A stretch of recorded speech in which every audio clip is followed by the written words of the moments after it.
বাঁশখালীতে দুর্গা উৎসবকে কেন্দ্র করে প্রথমবারের মতো অনুষ্ঠিত হয়েছে জীবন্ত মায়ের পুজো।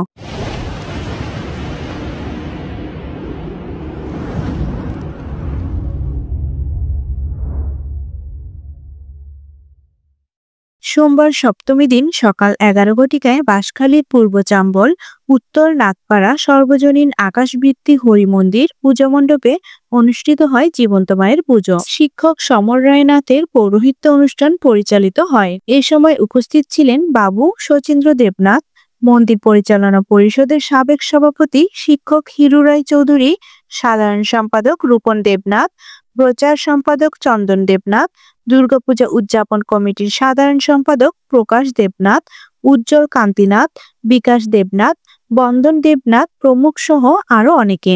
উপস্থিত মায়েরা আবেগাপ্লিত হয়ে এই উদ্যোগকে সাধুবাদ জানান এবং তাদের আশীর্বাদ করেন। ছোট ছোট ছেলেদেরকে আমি অনেক ধন্যবাদ এই জন্য একটা উদ্যোগ নেওয়ার জন্য, কারণ এটা থেকে অনেক কিছু শিখতে পারবে।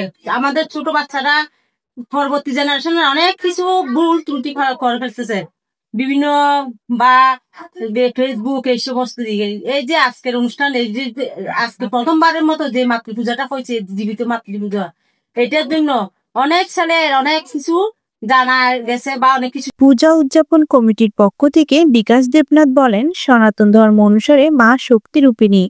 আমরা সমাজের সর্বস্তরের মায়েদের প্রতি সম্মান ও শ্রদ্ধা জানাতে এই উদ্যোগ নিয়েছি। শারদ উৎসবের এই আনন্দ যেন সকলের মধ্যে ছড়িয়ে পড়ে, সেই লক্ষ্যেই আমাদের এই প্রচেষ্টা। ভবিষ্যতেও আমরা সমাজের কল্যাণে এমন কার্যক্রম অব্যাহত রাখব। মা দুর্গা পেয়ে যাবেন, এটা অবশ্যই সুনিশ্চিত, এটা পেয়ে যাবেন, কিন্তু সেই মায়ের সাথে আমাদের একটু কথা বলতে অসুবিধা হয়। তা আজকে এখানে যারা এই অনুষ্ঠানে আয়োজন করেছেন, তারা জীবন্ত মাকে সামনে নিয়ে মায়ের সাথে কথা বলার সুযোগ করে দিয়েছেন। হয়তো দূর দূরত্ব থাকে, অনেক মায়ের সাথে কথা হয় না, একটু মায়ের সাথে সেভাবে যেভাবে দুর্গা মাকে আমরা অন্তরের অন্তঃস্থল থেকে যেভাবে আমরা সশ্রদ্ধ প্রণাম জানাই, সেই প্রণামটা আজকে আমরা জীবন্ত মাকে জানাতে পেরে আমরা। চন্দন দেবনাথের পাঠানো চিত্রে কণ্ঠে পূর্ণিমা হালদার, সত্য সনাতন টিভি, বাঁশখালী, চট্টগ্রাম।